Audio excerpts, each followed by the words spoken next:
Hello, everybody. What a pleasure to be here. Hola, Tijuana, del otro lado de la frontera.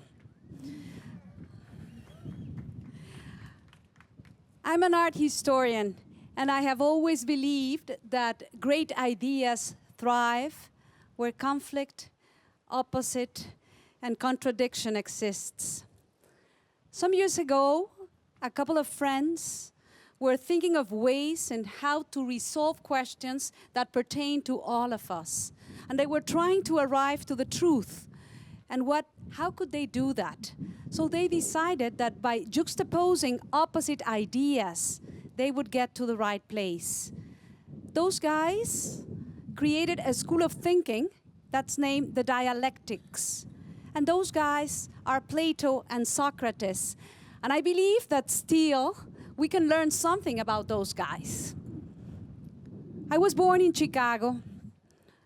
I was raised in Mexico City. I have worked all over the world, but I consider myself a bicultural person. I've always been fascinated by communication, by that tool, that magic tool that is polysemic and has multiple meanings. And I have always been fascinated by words and the challenges that words produce.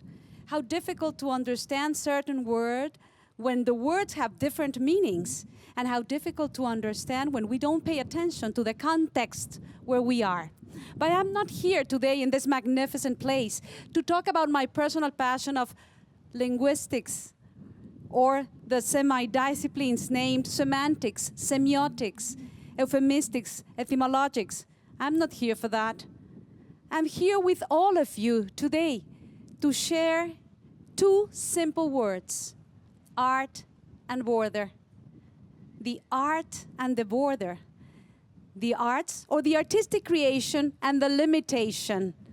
Creativity and limits. What could be more opposite than art and border?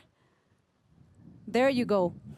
And why don't we start by thinking what is for each one of us the word border? What does border represent? Border in a way of limit, border in a way of conflict. What is a border?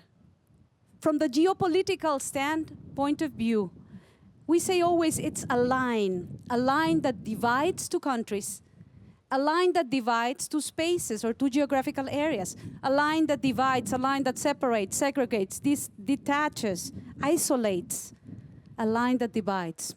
What about art? What is your concept on art? Because I am sure that all of you have an answer for that one. We all know what is art. But it's like love or happiness. We all know when I say art, what am I referring to? But it's interesting because when I ask you to define art, then we find ourselves into a little conflict. How do we define something that is limitless? The limitless word with 3 letters, art. And today we say, when we go to a wonderful meal, a wonderful dinner, that's an art. When you hear to a motivational speech, what an art. Or when you see a beautiful design car, that's a piece of art. For all of us, for mainly all of us, art is associated with perfection, with beauty, with harmony. That is art for all of us. But as an art historian, I've always been fascinated by the dichotomy that the word art has and how the limits between horror and beauty can also live together in a piece of art. So allowed me to exemplify this case, which is a tricky one, and describe you 4 paintings that you can imagine together with me. Let's talk about Pablo Picasso. And I'm sure most of you know or have seen the Guernica, this incredible piece of art, huge oil, that was created in 1937 to commemorate and to really make a big shout because of the bombing of Guernica, the town in the north of Spain in the Basque region. And when you see the painting of Guernica, the first thing that calls your attention is that the painting has no colors. How can we talk about a painting without colors? It's all black, white, gray. And you see the drama that's happening in a single canvas.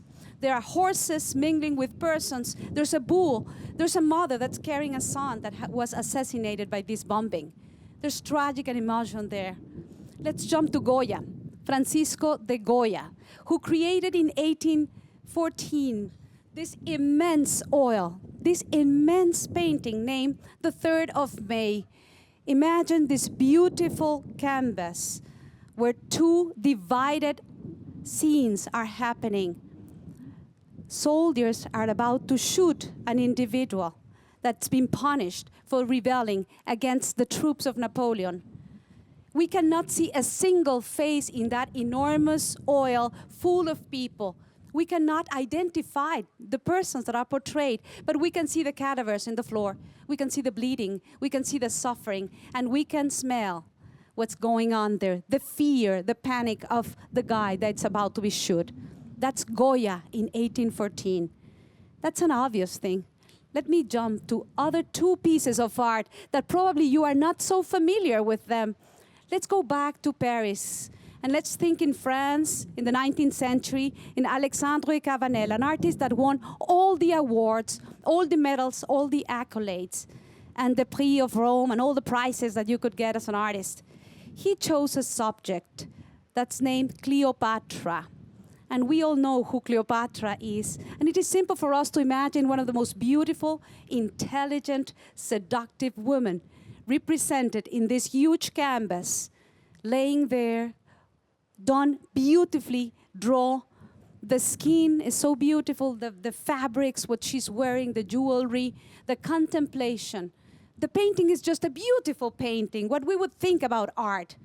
When you go closer to that painting, and the back side of the oil, you see that some people are dying. Bodies are tortured by poison.